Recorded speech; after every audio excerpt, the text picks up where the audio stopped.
John from Packers Blitz, and I have a great deal for you. We've been using Podbean for months now, and we love it. So you can get a free month of hosting for your podcast. But wait, there's more. We can also throw in $100 of free advertising where you can advertise on Packer Blitz or many other podcasts on Podbean. So like I said, we love it here, Packers Blitz. So all you have to do is go to packersblitzpodbean.com. That's packersblitzpodbean.com. Click on the special links and you all set and get you up and running. And like I said, Packer Blitz loves it and you'll love it too. Hi, my name is John. This is my good buddy Andy, and you're listening to the Packers News Blitz podcast. And I like to say news because we have some news we're going to report in this one too. And this podcast is always done for the fans by, of course, two fans, Andy and I, who survived the dark times of the 80s of Packers football and lived to talk about it. And again, this podcast is always dedicated to the best fans of all, Packer fans. And Andy, it is our 20th episode. The big 2-0, John. Yeah, that's awesome. And I couldn't ask for a better friend, and I love you, buddy, to do this and to continue on with this because this has been so much fun. And I look forward to it every week. So yeah, we get to talk about our favorite team, the Green Bay Packers. So yeah, it's pretty awesome.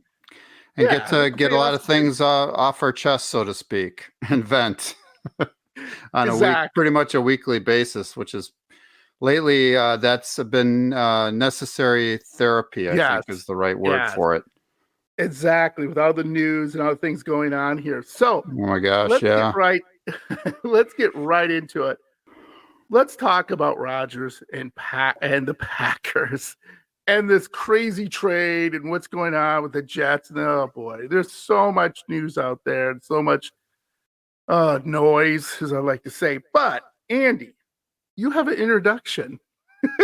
Usually I don't do a whole lot of this, John. So I'll just kind of get in there and do it. So I just wanted to say welcome, everybody. Welcome, everyone. Just to warn everybody ahead of time, there will be copious amounts or a plethora of dictionary words I will be using during this Packers Blitz podcast. So fans, if you don't know, copious means an abundant amount or supply quantities. And plethora means pretty much the same thing. It's a large or excess amount of something. So, John, the reason we're using all these, big words is though we make it seem that we know more than we actually do. And today we have a cornucopia of Packers news to get to. So take it away, John. Okay, Andy, I'm just going to have to say this. Yeah. Before we start. There we go. We're a bunch of nerds. That's okay. So, first thing, sad news for Packer Nation. Packers legend John Brockington passed away on Friday at the age of 74. So this is sad news. One of the things, he was an incredible running back for us in the early 70s when the Packers were, still pretty good. And here's the thing is, what makes it even more depressing is the Packers couldn't draft a running back good enough for a long time. And we'll get into that, who we finally got some running backs later on. But, man, that was depressing. Losing a legend, it's always sad to see that. But also it's depressing that we could not find a running back after him. So, Andy, why don't you get a little history about John Brockington? Yep. So the Packers selected John Brockington out of The Ohio State as the ninth overall pick in the 1971 draft. He was actually considered a fullback. In his rookie season, he ran for 1,105 yards. That earned him Offensive Rookie of the Year honors along with All-Pro honors. He helped the Pack win a NFC Central Division title in 1972. It was the only division title that the Packers won from 1967 to 1995. John, those were dark times. Very dark times. Yes. Hard time. Yeah. So in 1973, he became the first back in NFL history to have 1,000-yard seasons in each of his first 3 seasons. Although John Brockington never reached those highs again, he did play in every single game for the Packers in his 6 seasons with the team. John Brockington was an offensive stalwart for the Green Bay Packers for much of the 1970s and a Packers Hall of Famer. And here are some of the comments made by franchise CEO Mark Murphy and one of this podcast's favorite people. Here we go. He said, this is Mark Murphy's quote. Here we go. The Packers family was saddened to hear about the passing of John. One of the great runners of his era, John was an exciting player to watch with his powerful running style. Fans enthusiastically welcomed John back to Lambeau Field over the years, fondly remembering the 1972 championship as well as the bright spots he provided in the less successful seasons. So he did have to bring that up. So the one bright spot was the 1972 championship. So on a personal note, I remember watching John Brockington run when I was just a wee little lad growing up in Milwaukee, Wisconsin. I did remember him. He's one of the few running backs, one of the first running backs I remembered watching on television. The only other running backs that I finally remember seeing way back then was the Juice, O.J. Simpson. Yes, that OJ. Tony Dorsett. He played for the Dallas Cowboys. O.J. Simpson, by the way, played for the Buffalo Bills. Larry Zonka, I believe he played for the Miami Dolphins. And the all-time best running back tandem of Franco Harris and Rocky Bleier. They both played for the Pittsburgh Steelers. And so, I remember way back when. So, and John, I would have been probably maybe 5 or 6 years old, somewhere in that range when I was watching all this. So, nice. Way back when. But yeah, one of the first, memories I have of a running back would have been John Brockington and watching him. Powerful runner. Wasn't the fastest of backs, but he could just blow people up. And I do remember some little snippets in my mind. I didn't watch any video on him before we got on the podcast, but I do remember little bits and pieces from my very distant memory. Very, very nice. Just before we get on to the John, thing, I always have to do this for Mark Murphy. Memories? I have people skills. I am good at dealing with people. Can't you understand it? What the hell is wrong with you people? People skills. Yeah, that little snippet we did of him, that little snippet we did, everything was going fine. And then all of a sudden at the end, he just had to mention the less successful seasons. It's like, you just had to do that, Mark. It was actually a really good quote. Okay. So moving on. Yeah, he's just thinking that little jab in. Yeah. Well, let's get nostalgic a little bit about some former Packer running backs, I guess, John. You had some things that you wanted to bring up? So people forget. Andy and I sat through, as you know, through the dark times of the 80s. Do you remember a running back called Tredell Middleton? Yeah. This is a blast from the past. Yeah, he was a little running back we had. Correct. And kind of a scat back. Yeah, he was like a scat, but he was okay for a couple seasons. He was one of the first runners to have 1,000 yards after Brockington. I mean, it was years. We couldn't draft a running back. And then we get him. But my favorite guys, and you remember this, and even you millennials out there remember this, because this was the start of the good stuff. Edgar Bennett and Dorsey Levens. Remember those guys, Andy? Sure do. Not great running back tandem. Flashy. Right, not flashy, but they could get the job done. And I remember Edgar Bennett was what I call a mudder.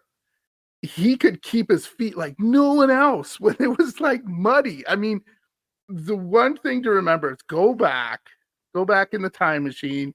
I'm sure they have it on YouTube or you could find it. You might have to pay for it. But the playoff game, 97, I believe, maybe it was the following year at Lambeau Field where the whole it had been raining and it was just miserable and no one could keep their feet. And here comes Edgar Bennett just sliding along into the end zone. And I never forgot that for as long as I lived because nobody could keep their feet. And even after the game, they had to replace the entire field. And little note, I don't know, Andy, if you did this, but they were selling pieces of that field. And my wife bought me part of the Lambeau Field for my birthday. And I planted it. Yeah, I actually had it in my garage, John, up until just recently. Yeah. And I kind of just so I put it out in my yard, but it was I mean, of course it was dead by then and whatnot, but it was actually you had to pay, I think it was $20 or something for a piece of Lambeau. $20. Yeah, for a piece of Lambeau. Whoa. Yeah, it's in my first house with my wife, and I was gonna dig it out of the lawn, and my wife wouldn't let me. She told me to keep it. It was dying anyway, but it was still really cool. Anyway, getting back to it, one of my favorites was Amon Green. He was, man, in the late 90s, early 2000s. Woof, you could not stop him. He got out there, he's gone. Problem is, he fumbled all the time. Remember that, Andy?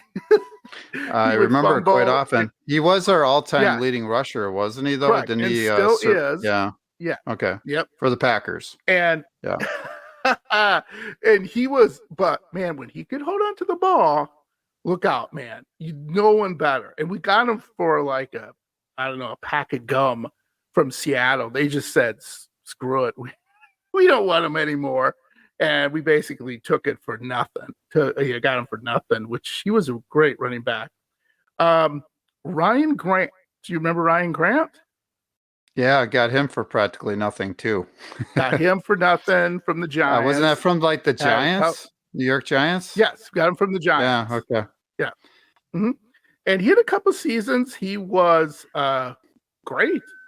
He helped us get into the playoffs and deep into the playoffs. But then,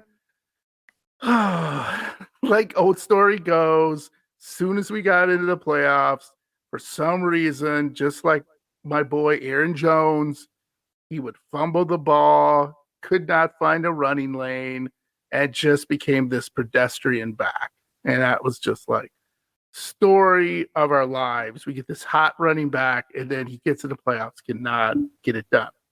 But I remember a guy in the 80s. Yes, Andy, we have to go back to the 80s. Sorry. A guy we drafted out of Minnesota called Daryl Thompson. He was the prototypical running back. Tall, just a huge guy, could run with stride, man. He fast like a 4.3 speed. Yeah, he didn't last too long because if I remember right, which was super funny, was I was watching a game with him and he was running down the field. And Andy, nobody's near him. Nobody. Not within 10 yards. He gets to the one. He fumbles the ball. It goes into the end zone for a touchback. I remember. And I said to myself, well, he's officially a Packer. So anyway, those are mine. Andy, what do you have? Yeah, briefly, Amon Green, just a really complete back. Just a very, just a great runner, fast, powerful, really kind of almost like twitchy. Like it's hard to tackle him. Yes. He just was a really good back all around. He could even catch passes pretty well out of the backfield.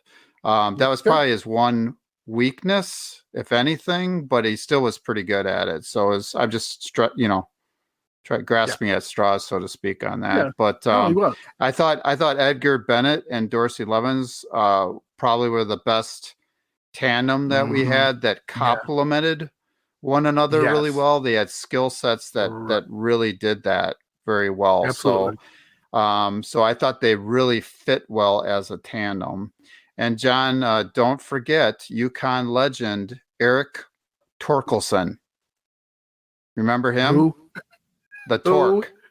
No. Yeah, Eric Torkelson at 6'2" tall and really thin, looked and ran like a stork, and played 7 seasons for the Packers, 1974 to 1979 and 1981. John, he was all legs and no body. Oh, he looked like a human version of Mr. Salty, pretzel stick man. And he was one of my all-time favorites to watch run the football in his own unique way. He looked, he looked like his legs were going to just snap like twigs as he was hurdling tackles. So, so Eric Torkelson. Wow. Okay. UConn legend. That was actually when I Googled him. That's the first thing that came up. UConn legend. And I'm like, I didn't know he was a legend at UConn. Yeah, UConn? So, and congratulations to UConn making it to the UConn with that the finals. Football team. Great basketball team, sucky football team. Yeah. Whatever. Usually the case. So, breaking news, folks. I know you've been on pins and needles waiting for this. The Goody and LaFleur press conferences. So, and Andy, right? You've been on pins and needles about this? Pins and needles, John. Pins and needles. Yeah. All right. This is getting out of hand. I've said this a million times on this podcast. Does anyone know what they're doing in the front office of the Packers? I mean, seriously. I mean, I listened to this, and Andy was talking about, he kind of listened to snippets, but I, for some reason, like torture or something myself. And anyway, I listened to it, and I was just like, what happened? What is going on? So if you could take a time machine and go back and look at the things that happened with Favre and the Packers, and now the things that are happening with Rodgers and the Packers, they're almost the same. Favre was more drama, definitely more drama. But the Packers, Andy, they need to go back to history class. And I knew you were a teacher. You did not teach history. I believe you taught, English and social studies? Am I right? Yes, you're correct, right? John. Yep. Okay, great. There we go. Anyway, so the only thing they got right this time is hopefully, who knows? They haven't brought back Rodgers on family night like they did with Favre. And then, if you remember too, they were like, there's Favre, up in the whatever, the suites, and he's waving at everybody, and they're all cheering him, and McCarthy and Thompson are going, well, yeah, he could come back, I guess, sure. And then they just kept on leaving it open. Now, Rodgers is my guy. We already know that, people. But they just need to slam the door on Rodgers, okay? But they don't know how. And they keep leaving it open. So fix the door and let's just move on. Andy, they're killing me, Andy. They're killing me. So that's an inside joke between Andy and I. They're killing me. I say every time I watch a game. They're killing me. Yeah. All right. So Andy. So John. John, since you brought it up about the whole Favre Rodgers leaving Green Bay saga thing and how deja vu it all is. It's a debacle. Before I start in on this again, I just want to let you know, John, my son Zach, who is on episode 17 with us, really wanted us to move on from this whole Rodgers discussion. I'm going to shed some new light on this subject for hopefully the last time. Yeah. Anybody listening, just go back and listen to our episode 17 podcast for more flaming hot takes on the whole Rodgers debacle. So there's a couple things I still need to get off my chest, and then maybe we'll be able to move on, but probably not. So the first word that came to mind, the first thing I have to get off my chest was culpability. And culpability means responsibility for a fault or wrong, blame. The Packers organization is culpable. Not learning a thing from the Favre exit and doing it all over again with Rodgers. John, you just said it. You just brought it up, and you're absolutely right. Aaron Charles Rodgers is culpable. Not learning a damn thing from the Favre exit and making the same mistakes that Favre did. Aaron's culpable. The Packers organization is culpable. Here's a new one, though. David Dunn, Aaron Rodgers' agent, is culpable. There you go. Yep. In capital letters. Where is he at? Yeah. Why isn't he advising Aaron on how to not look bad? He should be telling Aaron that I will represent you and speak for you. Otherwise, hire a PR company. It's all about image, Aaron, and you're looking bad. You supposedly have an inner circle.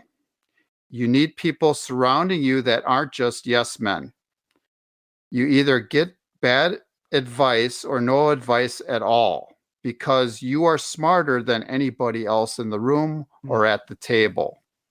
Yeah. So his agent really needs to talk to him and say, Aaron, you need to stop it. And maybe David Dunn needs to start doing his job and maybe speaking a little bit more for Aaron.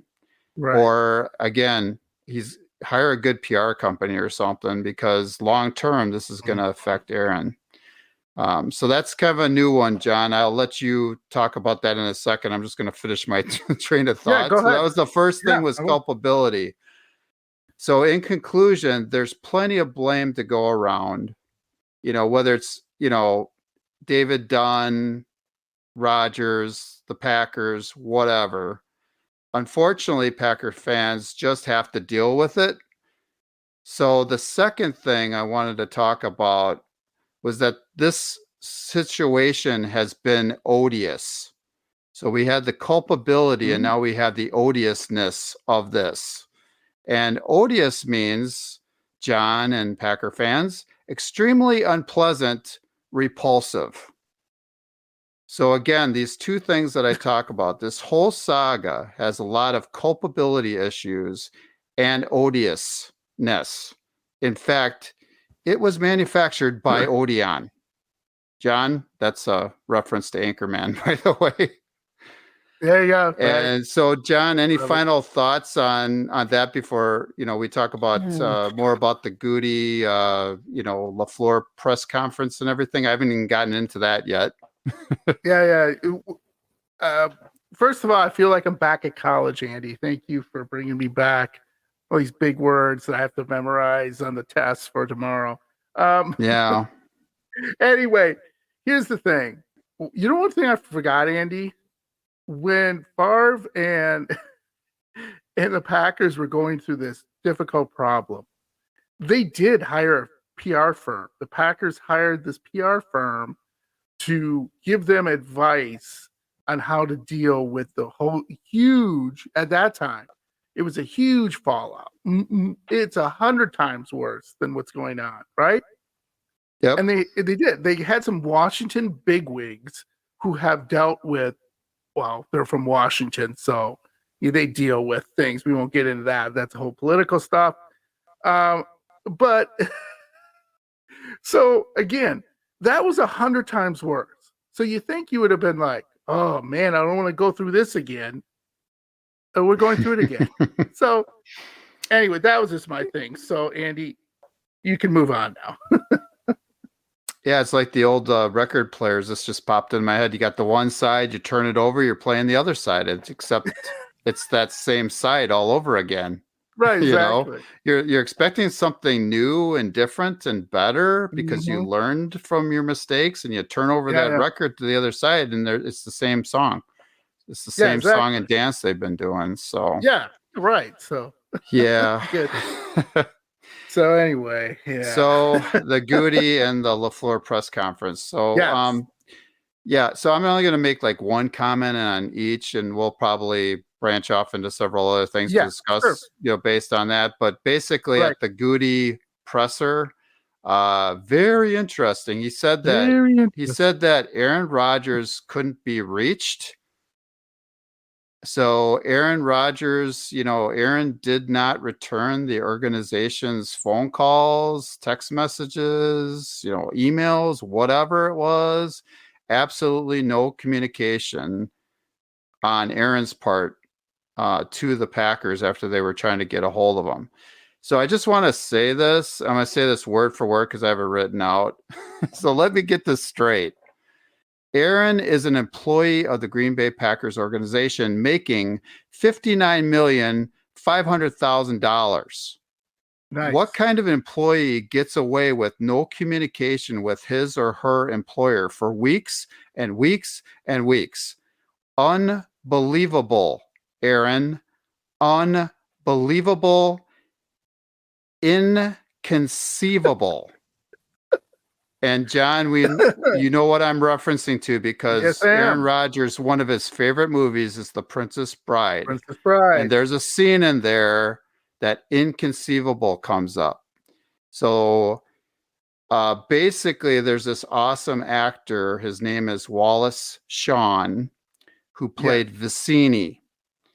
And I'll just kind of set it up for you guys. I'll try to do this from memory. But basically, the Dread Pirate Roberts is climbing up this rope up the side of a very steep cliff, and they eventually cut the rope, and this is what Vicini says, and I quote, "He didn't fall. Inconceivable." Well, Aaron, since you love The Princess Bride so much, I think that if what Goody said was true, is actually true, then you should take the fall for your inaction. Inconceivable. John, any quick comments on that? Princess Bride, how that ties in with Aaron? Yeah. I will say, if you haven't watched The Princess Bride ever, do yourself a favor, watch it. You will not regret it. Even if you're like, oh, it's for kids. Trust me, it's a great movie. No, very touching movie about a relationship between the grandson and the grandfather. Awesome. Yep. Peter Falk was fantastic in that. So that's a great movie. I'm gonna let you move on to the LaFleur presser because you're on a roll. So the LaFleur presser, Yeah, you're on a roll. So during this presser, LaFleur, as usual, didn't say much, and so I'm not going to make too many comments on it. But he basically said that I'm not going to get into trade discussion. All the trade discussions that are going on with Goody and the GM from the New York Jets, Joe Douglas. Mike LaFleur, John and I will get into the middle of that discussion right now, LaFleur.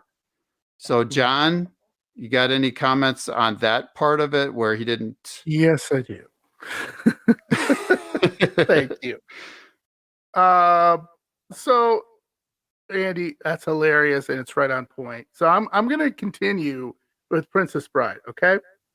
So LaFleur is like the guy. See, again, if you haven't seen the movie, watch it. But if you've seen the movie, you'll know what I'm talking about.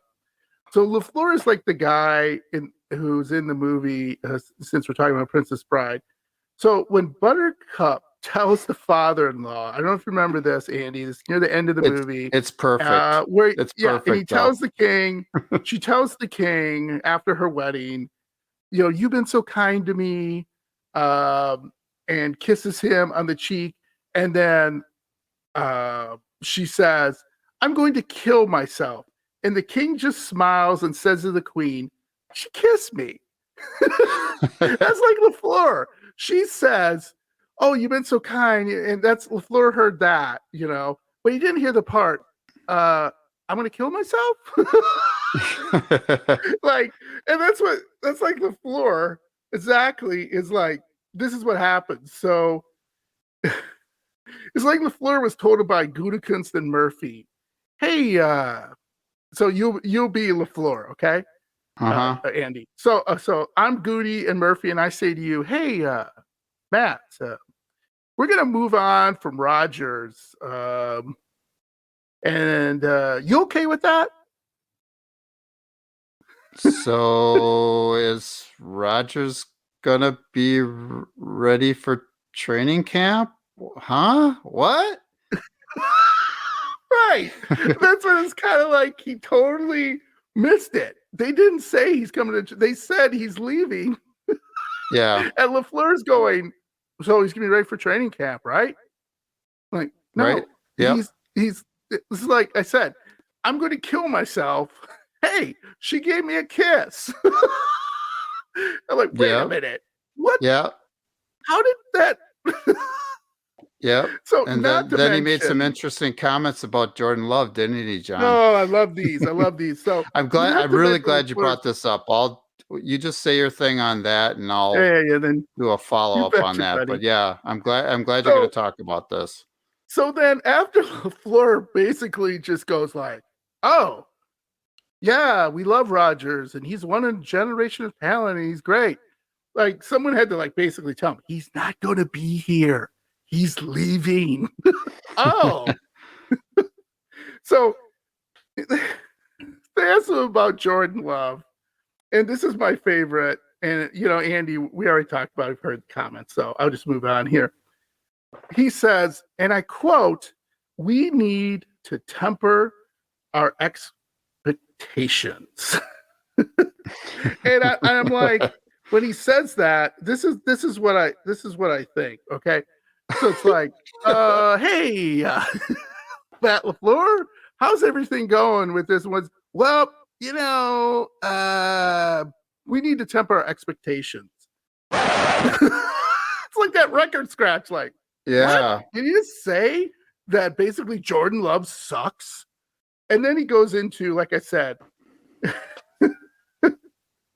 so then he goes into, Aaron Rodgers is a one-of-a-kind generational talent, and though he didn't start there, he worked hard to become that kind of talent. So this is his way to say, okay, Jordan Love, he kind of sucks, but that's all right, because Aaron Rodgers he was talented, but, he became even more talented. So there's still hope. So I'm like, okay, he sucks, but there's still hope. And then my favorite one is, we need to surround Jordan with football players. Okay, yes, we do, and who have to be on point with the players we currently have. In other words, we better surround Love with talented players because he's not as good as Rodgers. And if we don't draft and develop right, I'm out of a job. Oh, wait a minute. If I'm out of a job, I can blame Gutekunst and Murphy for not keeping Rodgers. So the whole thing was a dumpster fire. First of all, he's like, oh, yeah, Rodgers is gone. Okay, okay. And then he basically says, well, here's the deal. And if any of you are parents out there, when you talk about some of your kids, you might talk about one of your kids in glowing terms. Oh, he's this, he's that. And then you might talk about one of your kids like, well, at least he's trying. And when a parent says their kid is trying, parents know parents speak for, yeah, he's not very bright, and we need to work with him. And nothing against Jordan Love, okay? Because there's been people out there, including Mike Martz. If you guys know who Mike Martz was, he was the architect or one of the architects for the best show on turf was the Rams with Kurt Warner and all those great receivers back in the 90s and everything like that, or 2000s, I should say, where they were just this unstoppable offense. And Mike Martz looked at tape, and maybe I can put a link to this, Andy, if you haven't seen it. And he says, this guy's an NFL starter, and he's going to be a great quarterback. And I'm like, okay, but then why is the coach saying, eh? So, Andy, that was my thoughts on that. So I'd like to hear your thoughts. Yeah, I'm really glad you mentioned that whole thing about Jordan Love. I had almost forgotten about that. Yeah, right? Some of the things that he has said. But since you brought it up now, yeah, he's in total denial about Rodgers, isn't he? He's still expecting Rodgers to show up and a real quarterback. So yeah, LaFleur really didn't give a resounding vote of approval for Jordan Love, did he? No, he didn't. You know, so basically he's like, we're gonna play the quarterback who gives us the best chance to win. Yeah, that's what we're gonna do, eh? Whatever players are with the team, then we'll choose who the best player to play the position for the Packers is, and who the best player to lead our team is. And it was kind of like, huh? What? What did he just say? I mean, how cliche, LaFleur. Again, for our folks out there, cliche means an opinion that is overused and betrays a lack of original thought. The key there is a lack of original thought. This is what LaFleur does at these press conferences. He doesn't give us any substance or well thought out answers.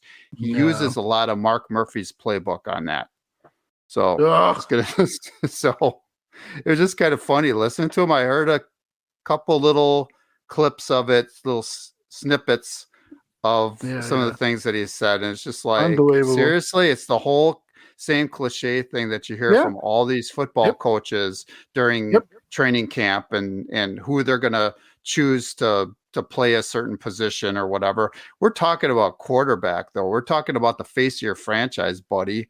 He's just making it sound like he's just any other, player on the team. He's not. You better have a quarterback, or otherwise you aren't going to win in this league, buddy. And then he will be out of a job. So whether he likes it or not, he's going to have to. He's had some years with Jordan Love, right? If he's any good at what he's doing, and he's supposed to be an offensive genius or guru or whatever, he better start acting like one, because he's going to need to be one this year. So yeah. So sorry, that was totally. I just went off there. Sorry, I just went off on a tangent. I don't even know where we are right now in the podcast. Passionate. This is passionate. Well, I'll tell you where we are. We're going to get into what I talked about earlier about the trade and WTF. Since this is a podcast that maybe kids listen to, we know what that means. So here we go. Seems forever for the trade compensation for the football services. I love the way you said that, Andy.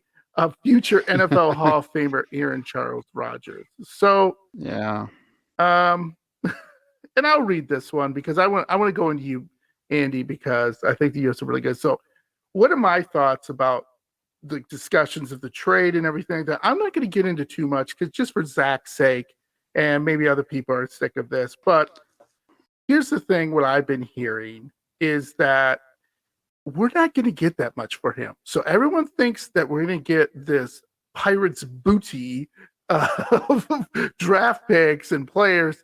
I'm telling you right now, that's not going to happen.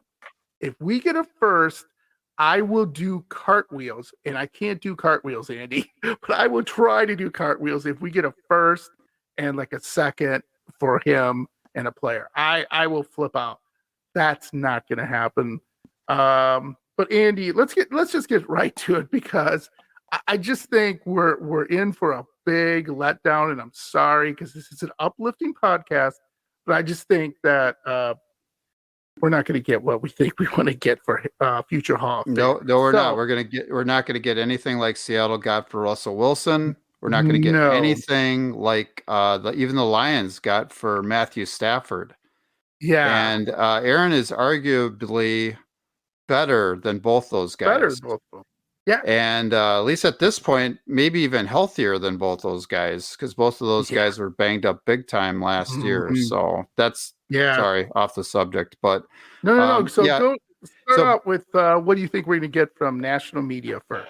The national media basically were saying that we're going to get one second round pick in 2023.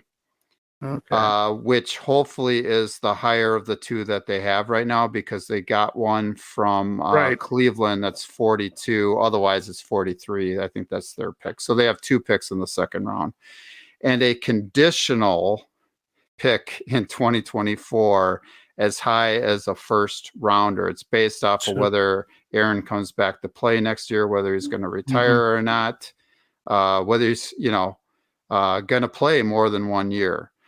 So that second pick would be a conditional one. So basically, we're guaranteed of only really getting a second round pick and some sort of conditional pick next year.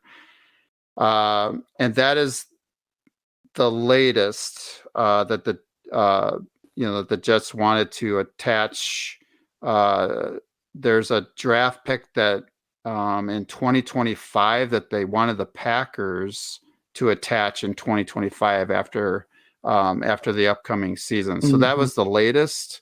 So basically that one I hadn't heard about, but just today, I think it was today or yesterday, that was a snag in the discussions between the Jets and the Packers. So I know I'm not explaining this well, but sorry. So basically a second round pick, a conditional pick next year in 2024.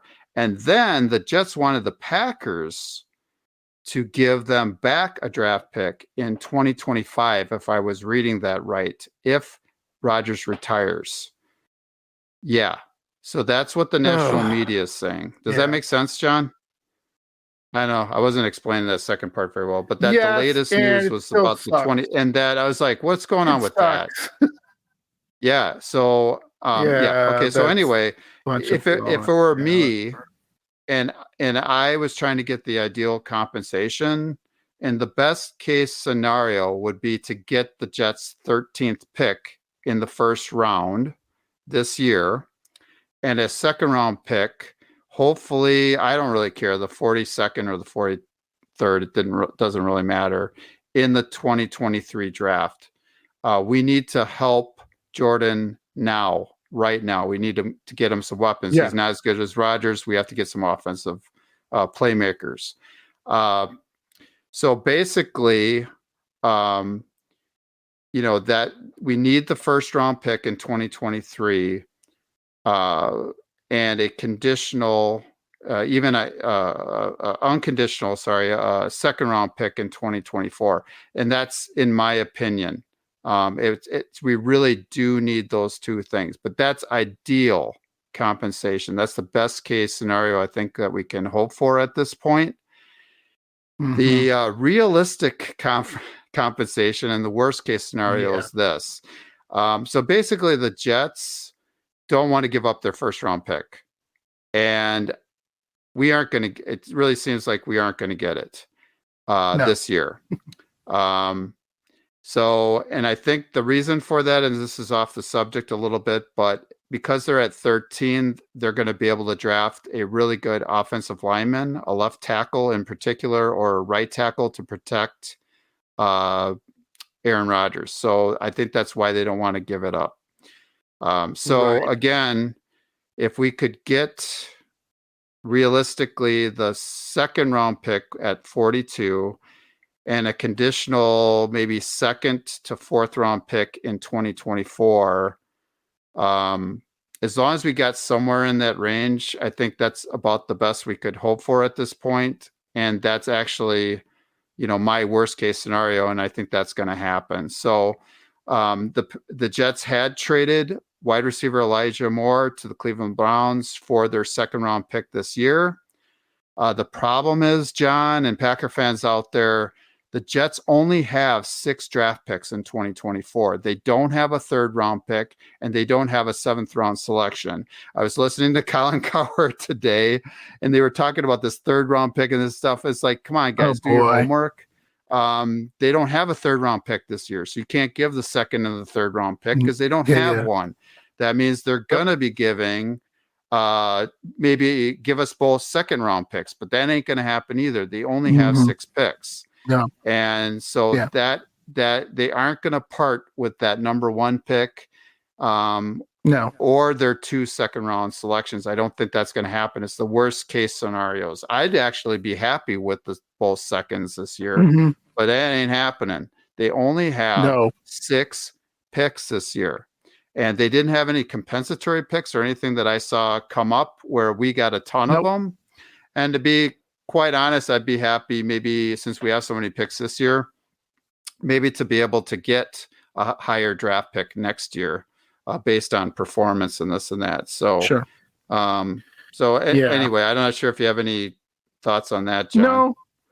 No, not really. It's just gonna be very disappointing. So, if you're thinking we're gonna get a first round, the only way we get a first round is if the Packers throw in a player or something, which I don't know. That's just really dumb. Yeah, they aren't even going to get the first round pick straight up, John. They're not going to get it. It really sounds like that is that's something in negotiations that is off the table. That's not something that's going to be anything that's going to happen. So we are not going to be able to even do it straight up for the first round pick that they've got at 13. Right. I know. Very disappointing. Stinks, doesn't it? Yeah. So let's stay with the future here and everything like that.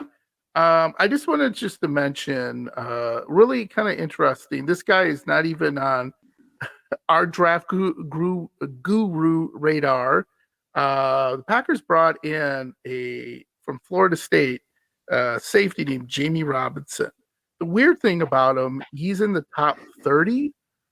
So he's not, he's got good speed. He's 5'11", 191, had a mess of tackles, runs 4.59 in the 40, really good scores at the combine, but he's top 30. And, usually when you hear we're talking to all these guys, nothing comes of it. But I thought this was just really interesting because we need a safety. This kid is not on anyone's boards. He would be a weird, let's put it this way, Packer fans. If we get this kid at 15, he was a reach. I mean, a giant reach. So just interesting because not a big name, but it's interesting in the fact that the Packers are, bringing somebody in because usually they don't like to tip their hand a lot. It's kind of a big thing. So that was just really quick news.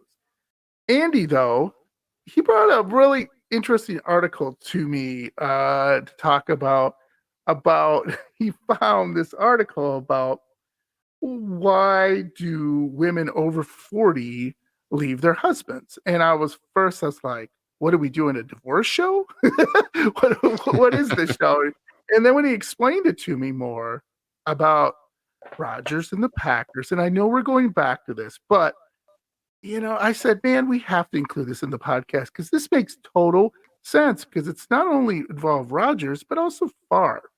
And it's really, really interesting to me. And it will kind of make you laugh a little bit because this is not a typical divorce where, if you've been through divorce like I have with my family or with your family or maybe with yourself, it's really hard and it's hard to get back on your feet and stuff.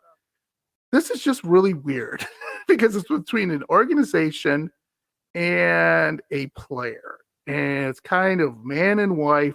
And Andy will tell you who's the man in this, the husband, and who's the wife in this. So Andy, take this away. Yeah, John. So there was an article that I read recently about it was titled "Harsh harsh reason that women over 40 leave their husbands by Mitzi Brockman.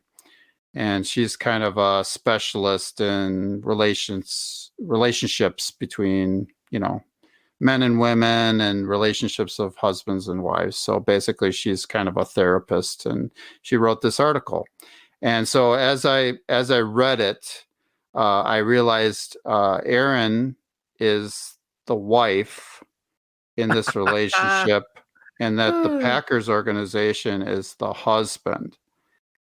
So here are 5 reasons Erin will leave the Packers, just like women leave their husbands. So again, women are more likely over 40 to leave their husbands, and these are the 5 reasons why. The first reason why is disconnection. And in the case of Erin and the Packers, Erin is constantly processing what is happening in his life, and the Packers are unable to connect with him. So there's a disconnection with Erin and the Packers. So that's the first thing. The second thing that the article mentioned was a breakdown of communication. Communication is the foundation on which marriage is built. There was a definite breakdown between Erin and the Pack. The marriage then falls apart. So that's a biggie, the breakdown of communication. The third thing is a fear of change. The Packers, in particular, have that fear, the fear of change. Whereas Erin was more than willing to change and pursue new interests. So that was the third thing that Mitzi had mentioned about the reasons why wives leave their husbands past 40. It's kind of funny on the age too, John. So the fourth thing was discomfort with seeking help. That was the fourth thing. The Packers organization, like men, getting help. On the other hand, Aaron Rodgers, like many women, is way more likely to get help. This disinterest in seeking help to make the change can be the death knell of any marriage. And by knell, that means the sound of a bell rung solemnly for a death or funeral, the death knell of any marriage. The bells are a ringing, John. So again, that discomfort with seeking help, which the Packers organization, after going through Favre and then going through Rodgers, has some definite problems with seeking help. And whoever they're talking to, it ain't working because they keep doing the same things over and over again. That person. Right. So the fifth thing they mentioned about the reason for these divorces is a divergence of interests. So common goals or interests that Aaron Rodgers and the Packers have maybe changed over the years. Things that they might have shared 18 seasons ago aren't necessarily those they share now. Right.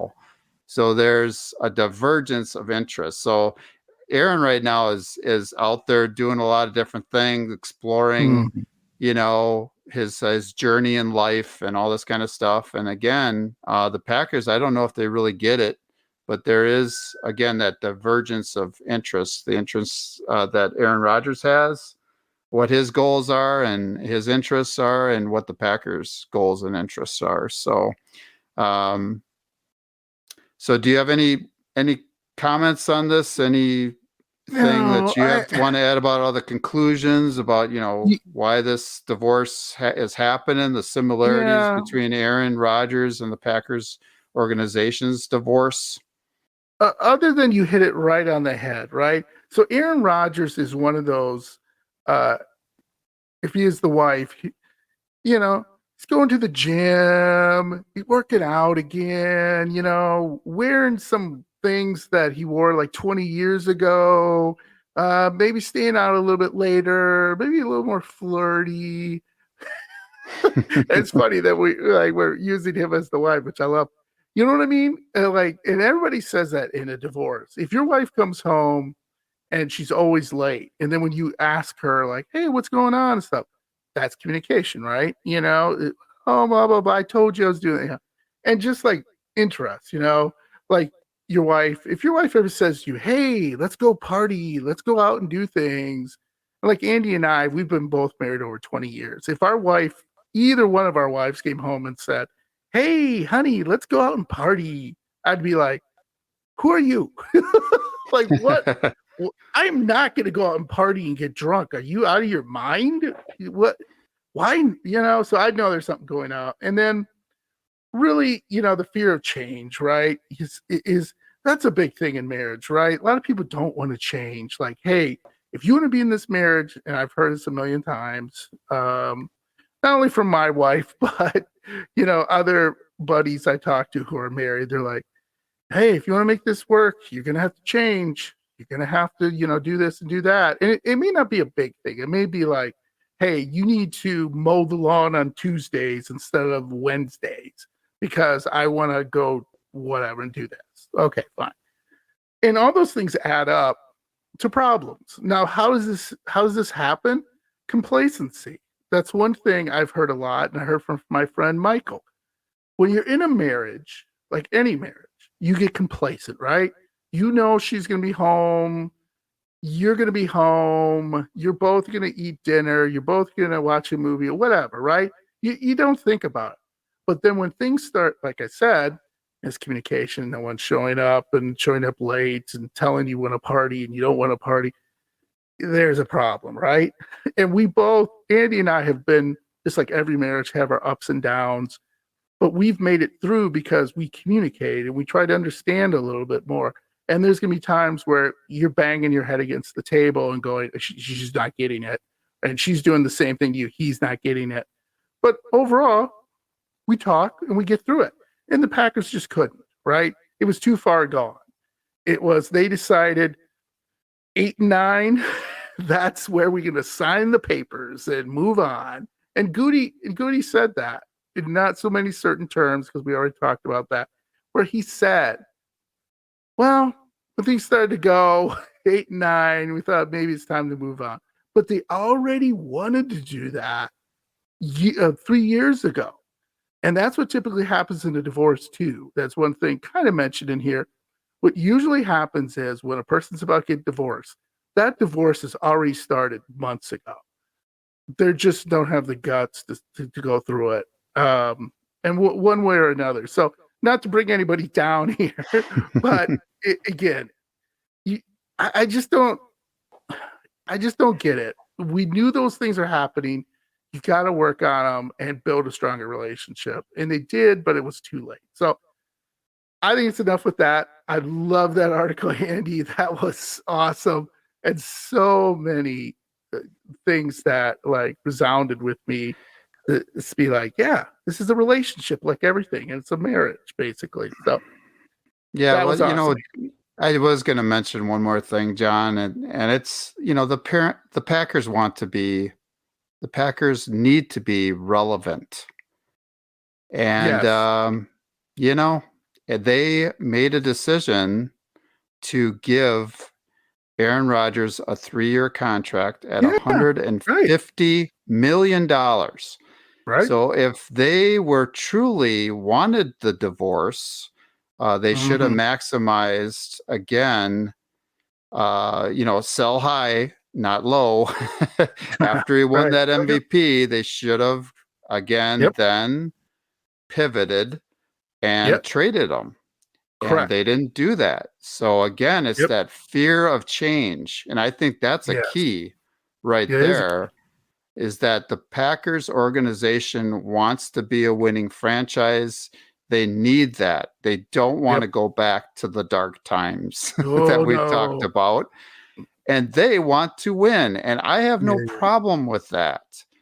But they really needed to cut the cord and move on. And they didn't do it. And they made a big mistake.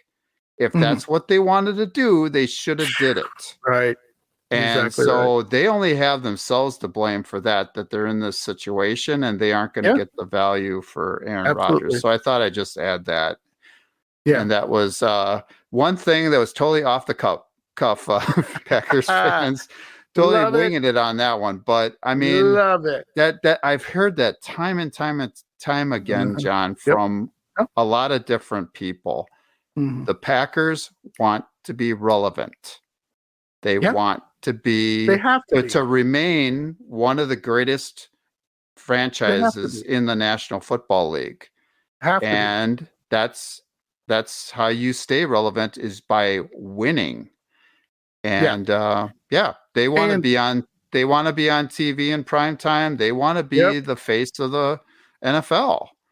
And you don't do that by losing. No, you don't. It doesn't happen by losing. It happens by winning. Yeah.